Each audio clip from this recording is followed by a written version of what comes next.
H.R. 2930, the Safeguard Tribal Objects of Patrimony Act of 2021, or STOP Act, will increase the penalties for trafficking tribal cultural patrimony and will explicitly prohibit the export of such objects.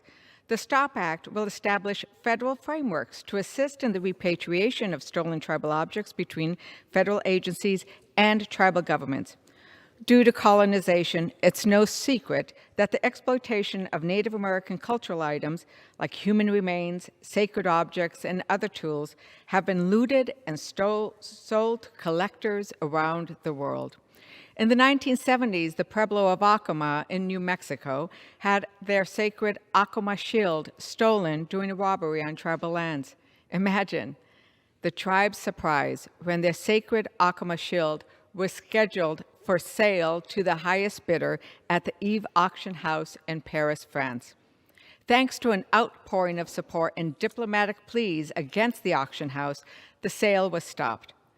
But incidents like these will continue to occur without a codified method to hold traffickers of cultural patrimony accountable.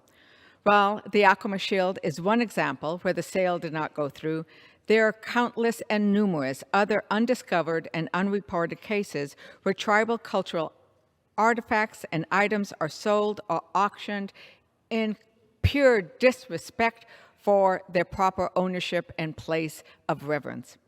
Cultural items belonging to Native Americans and Native Hawaiians should no longer be considered relics of the past and available to sale to the highest bidder. It's time for our country to celebrate the cultural items and protect them from exploitation. The STOP Act will direct the Department of the Interior to convene an interagency working group, refer individuals and organizations to Indian tribes and Native Hawaiian organizations to facilitate the voluntary return of human remains and cultural items, and convene a Native American working group with representatives from Indian tribes and Native Hawaiian organizations to provide advice on issues concerning the return of an illegal trade in human remains and cultural items. The United States is a signatory to an international treaty that entrusts the federal government with supporting the repatriation of other countries' tribal objects. So we do it for other countries, but we don't do it for our own. Our Native tribes and Native Hawaiians do not have the same statutory mechanism to prevent cultural sacred items in the United States from going overseas to other countries.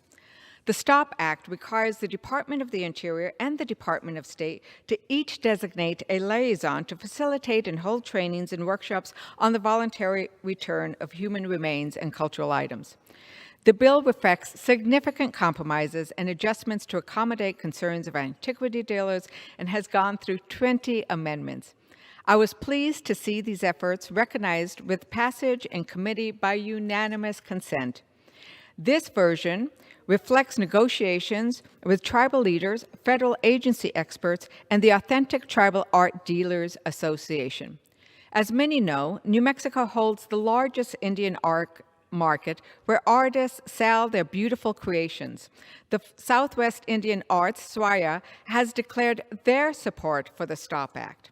So passage of the STOP Act will allow the United States to strengthen its ability to prohibit the exportation of Native American and Native Hawaiian cultural items. Let's not forget that Native American and Native Hawaiian history is our country's history. The protection of these cultural items must be a priority for our country because once they are stolen and taken out of our country, they become lost to those who revere them. I urge the swift adoption of H.R. 2930, and I reserve the balance of my time.